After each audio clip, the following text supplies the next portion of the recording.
Exposiciones 1. Aportaciones del mundo clásico, Grecia y Roma a la geografía. Presentado por Acuña Fermín Omar, Alcudia Mojica Daniel, Gallardo Alvarado Diana Joyce, Arreola Morales Pablo Antonio, Ayala Ortega Giselle. Grecia clásica comprendía el periodo entre los años 500 al 323 a.C., considerada cuna de la civilización occidental. Los aportes de Grecia trascienden inclusive hasta en la actualidad. Ubicación geográfica de Grecia.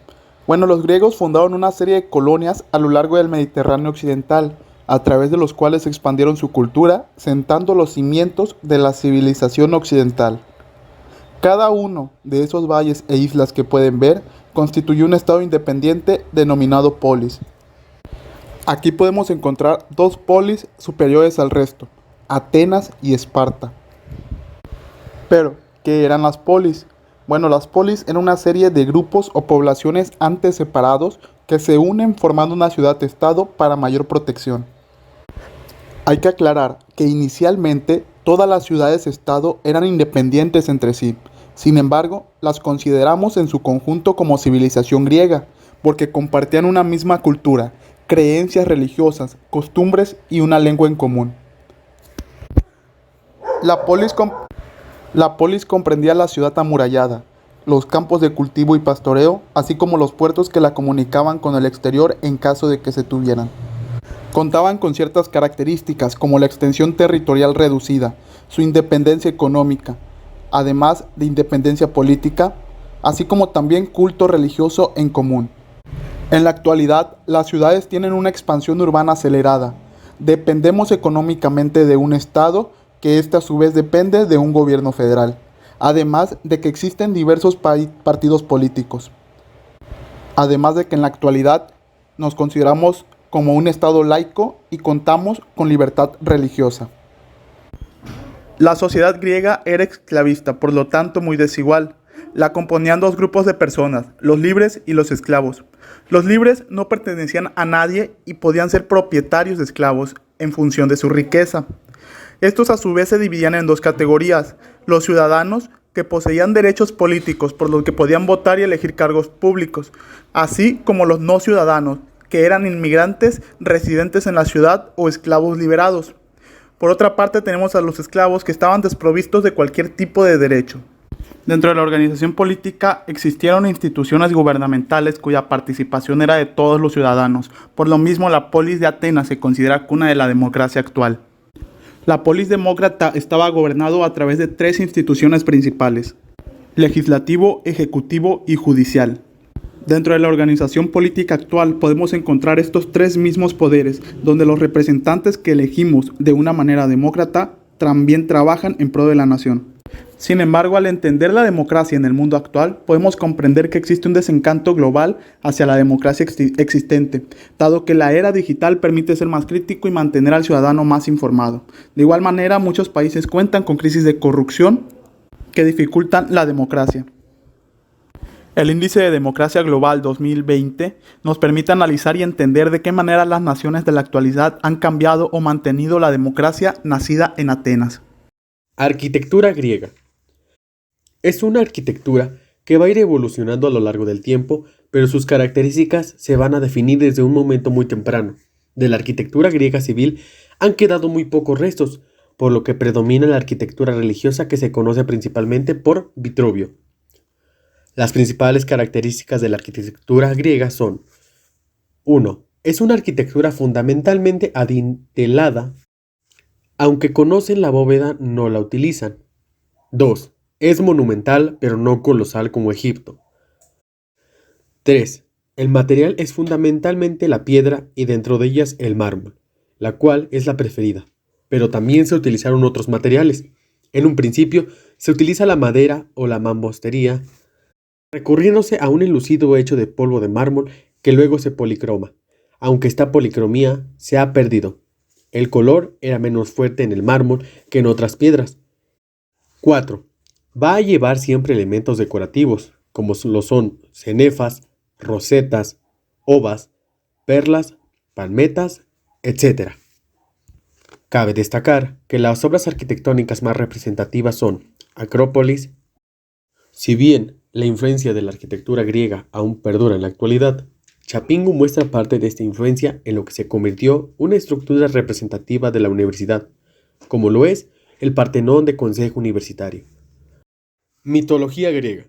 Cuando hablamos de la mitología griega nos referimos al conjunto de relatos, mitos y leyendas pertenecientes a la antigua Grecia, considerada como la cuna cultural de la civilización de Occidente.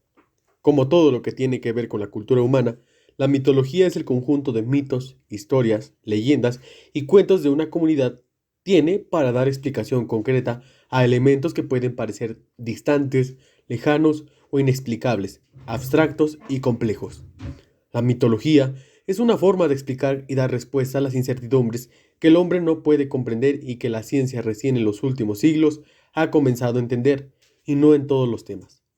Para ello, Grecia ha dado grandes aportes, entre los cuales se encuentran obras como la Ilíada y la Odisea de Homero, la República de Platón, Edipo Rey de Sófocles, Prometeo encadenado de Esquilo, Oda a Afrodita y al amado de Safo, Medea de Eurípides, entre otros. Alfabeto griego. El alfabeto griego es el sistema de escritura desarrollado en Grecia que aparece por primera vez en los registros arqueológicos durante el siglo VII a.C. Esto no fue el primer sistema utilizado para escribir en griego. Varios siglos antes de que se inventara el alfabeto griego, el lineal B se perdió alrededor de los 1100 a.C. y con todo el conocimiento de la escritura desapareció de Grecia hasta que se desarrolló el alfabeto griego.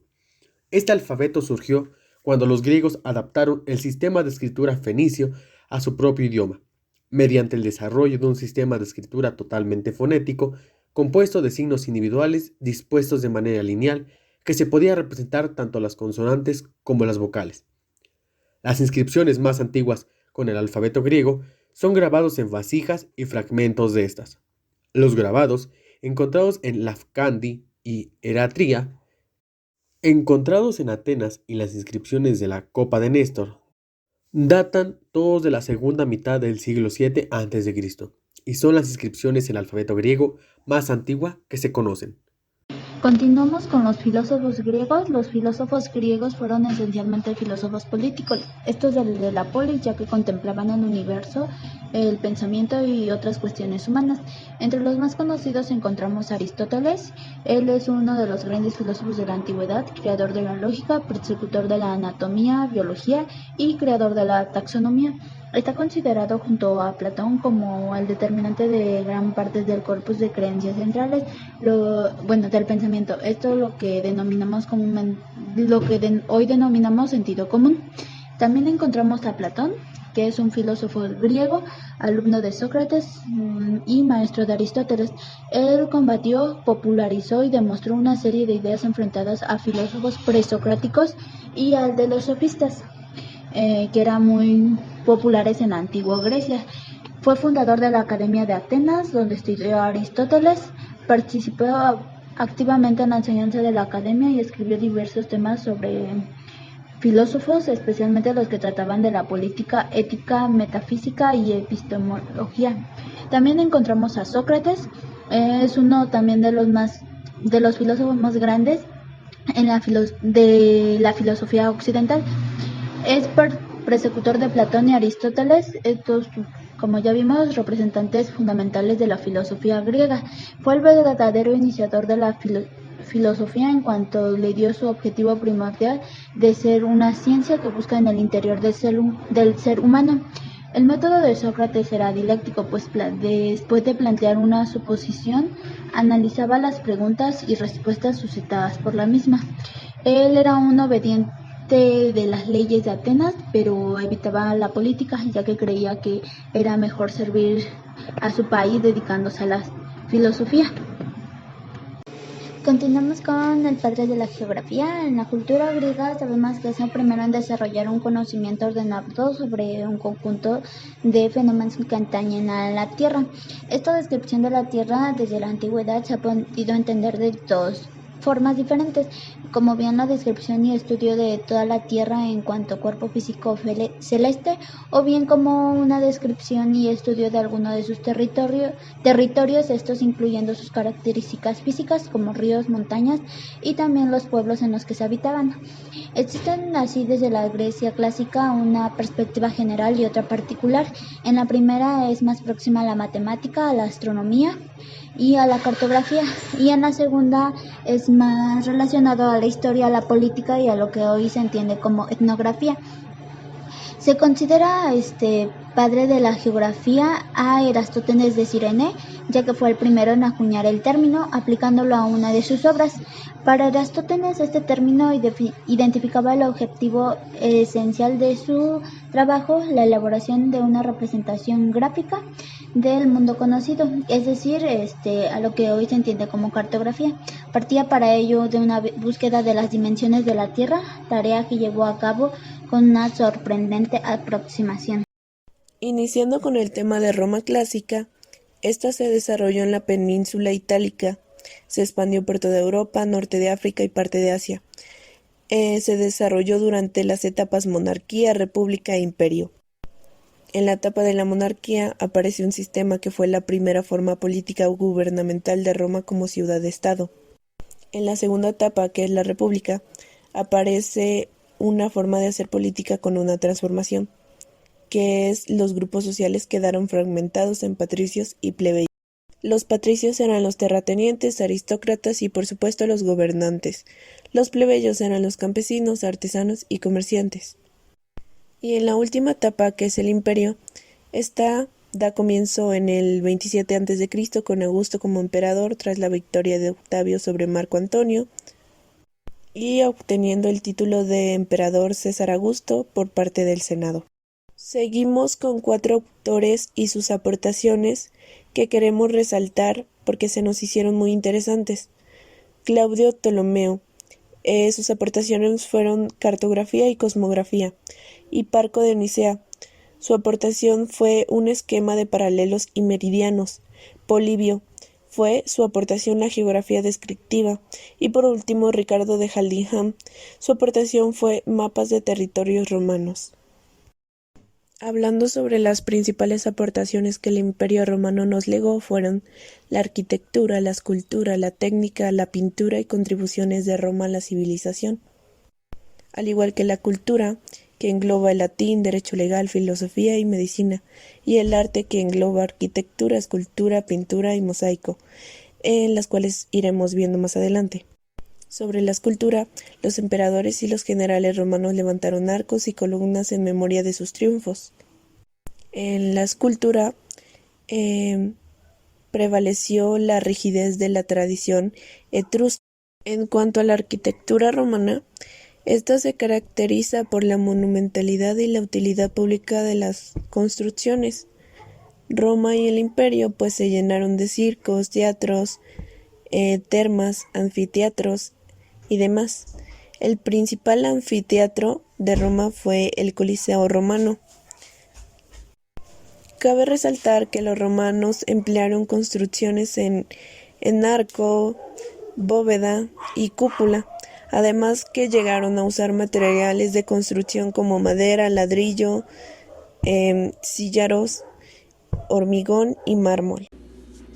El calendario juliano. En el año 46 a.C., por orden del emperador romano Julio César, fue puesto en vigencia el calendario juliano. Este calendario contaba con 365.25 días. Fue inspirado en el calendario egipcio, que contaba con 365 días. Esta diferencia de 0.25 era fundamental a la hora de medir de forma exacta la duración del sistema solar. La numeración romana. Otro de los avances de la cultura romana eran sus matemáticas, que hasta la fecha aún nos seguimos o nos siguen enseñando en algunas escuelas. Y esta numeración se basa en un sistema de 7 letras, con la correspondencia que se muestra en la siguiente tabla. Letras.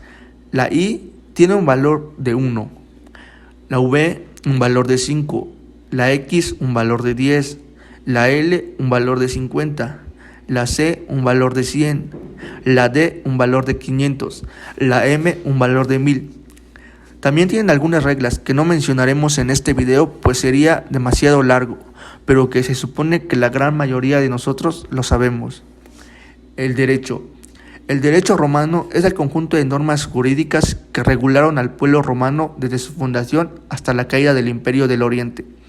Este derecho romano fue el propulsor de las principales diferenciaciones en los sistemas normativos contemporáneos, el derecho público y el derecho privado. Igualmente, nacen con este derecho las normas procesales de los derechos reales, normas de familia, normas penales, entre otras. Periódicos. El acta diurna, traducido del latín en el sentido de actas diarias o registros públicos diarios, eran los avisos públicos diarios que se publicaban en ciertos lugares públicos en la antigua Roma. Estos avisos mantenían a los antiguos habitantes de Roma al día con los acontecimientos que iban sucediendo. Cloacas. Se conocen las cloacas romanas históricamente por haber supuesto uno de los principales puntos de partida del sistema actual de gestión de aguas residuales. Los romanos crearon las cloacas máximas para llevar el agua a los pantanos locales y deshacerse de desechos de una de las mayores urbes de la época. El latín. El latín fue una de las más grandes lenguas durante su época. Actualmente hay 5 lenguas conocidas como lenguas romances que se derivan de ellas, las cuales son español, portugués, francés, italiano y rumano, y son habladas por más del 80% de millones de personas en el mundo. Grandes construcciones. Como ya se mencionó anteriormente, los romanos tenían una arquitectura particular y era algo avanzado para su época, pues con esto pudieron crear grandes carreteras, además que también crearon puentes y viaductos que transportaban el agua potable. Una de sus construcciones más importantes para la actualidad es o fueron las basílicas, que ahora se ocupan para un tema religioso o como iglesias, pero que anteriormente no fue así, pues estas solían destinarse al tribunal como edificio público. Ciudades basadas en forma de red. Aunque la idea de una ciudad creada en forma de rejilla no fue de los romanos, sí fueron los responsables de mejorarla y llevarla a una mayor escala. Una rejilla romana básica se caracterizaba por un rectángulo o un cuadrado en una disposición ortogonal de calles en la que las dos calles principales se cruzarían en ángulo recto en el centro de la rejilla. De esta manera era más fácil y natural organizar las diferentes componentes de la ciudad: viviendas, teatros, baños públicos, mercados y tiendas en bloques particulares. Por nuestra parte, esto ha sido todo. Agradecemos su atención prestada y les deseamos un excelente día.